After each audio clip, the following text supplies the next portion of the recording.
जिला कलेक्टर ने शहर में घूमकर लिया सफाई व्यवस्था का जायजा। 5 किलोमीटर चले पैदल, लोगों से की समझाइश। हाई कोर्ट बैच के लिए वकीलों ने दिया ज्ञापन, मनाया संकल्प दिवस।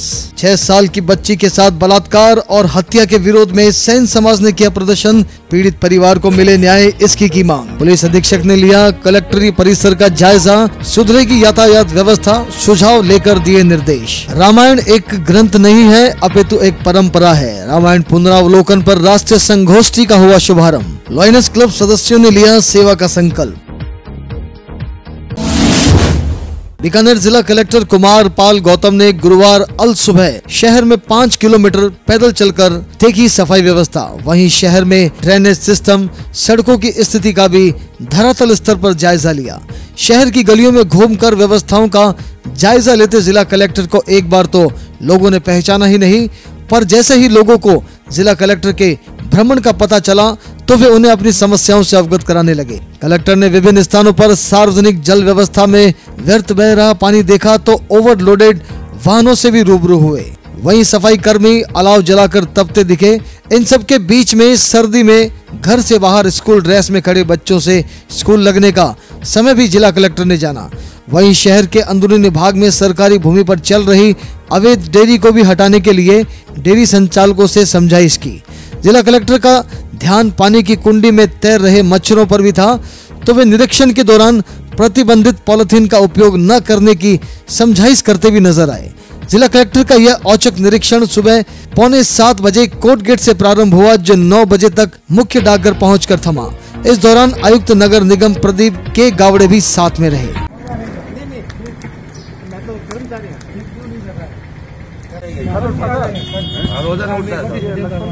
ये कलेक्शन सेंटर है सर, खुले में पानी की व्यवस्था तो पूर्व में आज 100 साल पहले। संभाग मुख्यालय पर उच्च न्यायालय की बेंच स्थापित करने की मांग को लेकर बार एसोसिएशन ने गुरुवार को संकल्प दिवस मनाया। अधिवक्ताओं ने अदालती कार्य स्थगित रखा। अधिवक्ताओं के एक प्रतिनिधि मंडल ने जिला कलेक्टर, जिला एवं सत्र न्यायाधीश बीकानेर को अलग अलग ज्ञापन सौंपे। अध्यक्ष संतनाथ योगी ने बताया कि बीकानेर में वर्ष 1922 से 1950 तक बीकानेर हाई कोर्ट अस्तित्व में थी। इसे एकीकृत राजस्थान के बाद हटा दिया गया था। केंद्र सरकार की नीति के तहत न्याय सुलभ एवं सुगम होना चाहिए। इसके तहत जिला न्यायालय को तहसील स्तर पर खोला जा रहा है। अधिवक्ताओं की मांग है कि उच्च न्यायालय का विकेंद्रीकरण होना चाहिए। उच्च न्यायालय के विकेंद्रीकरण की मांग के तहत बीकानेर संभाग के सभी अधिवक्ताओं ने 125 दिनों तक हड़ताल कर अदालती कार्य स्थगित किया था। योगी ने बताया कि उसी परिप्रेक्ष्य में संकल्प दिवस मनाया गया है और उस दिन कार्य स्थगित रखा जाता है। बीकानेर संभाग में हाईकोर्ट की मांग के लिए 17 अगस्त 2009 से मांग चल रही है। उससे पहले भी हमने 135 दिन की हड़ताल की थी और बीकानेर संभाग, बीकानेर के अंदर पहले भी रिस्टेट टाइम में भी हाईकोर्ट रह चुकी है और बीकानेर की हाईकोर्ट की बिल्डिंग भी है। और बीकानेर संभाग के जोधपुर में कम से कम 80% के जोधपुर में बीकानेर संभाग के। सैन चेतना मंच बीकानेर की ओर से टोंक निवाई के अंदर 5 वर्ष की लड़की अंकिता सेन के साथ आसाराम गुर्जर ने बलात्कार किया और उसकी लेगी से उसका गला घोटकर उसकी हत्या कर दी और शव को सरसों के खेत में गाड़ दिया, जिसके लिए सैन समाज काफी आक्रोश में है।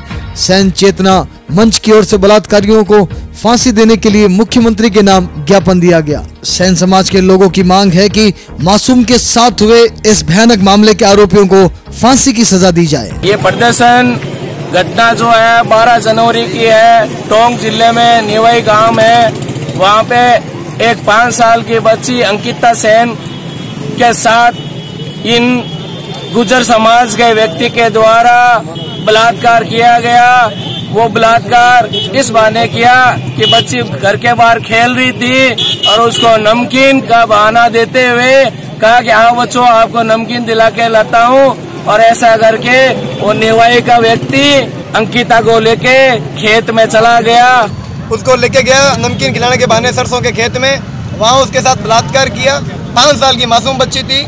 उसके साथ बलात्कार करके उसकी लेगी से उसका गला घोट दिया और उसको सरसों के खेत में गाड़ दिया। कलेक्ट्रेट परिसर में अब पार्किंग व्यवस्था सुचारू की जाएगी। इसको लेकर आज पुलिस अधीक्षक प्रदीप मोहन शर्मा ने कलेक्ट्रेट परिसर का जायजा लिया। इस दौरान पुलिस अधीक्षक ने अधिवक्ताओं सहित आम जन से सुझाव भी लिए। पुलिस अधीक्षक शर्मा ने कहा कि कलेक्ट्रेट परिसर में कर्मचारियों, वकीलों और आम जन का आना जाना ज्यादा रहता है। यहाँ पार्किंग की व्यवस्था सही नहीं होने की वजह से लोग बेतरतीब वाहन खड़े कर जाते हैं, जिससे सभी लोगों को परेशानी का सामना करना पड़ता है।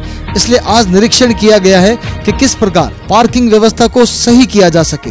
निरीक्षण के दौरान पुलिस अधीक्षक के साथ CO traffic police Pratap Singh Dudi और ट्रैफिक इंस्पेक्टर सुमेर सिंह इंदा भी पुलिस अधीक्षक के साथ मौजूद रहे।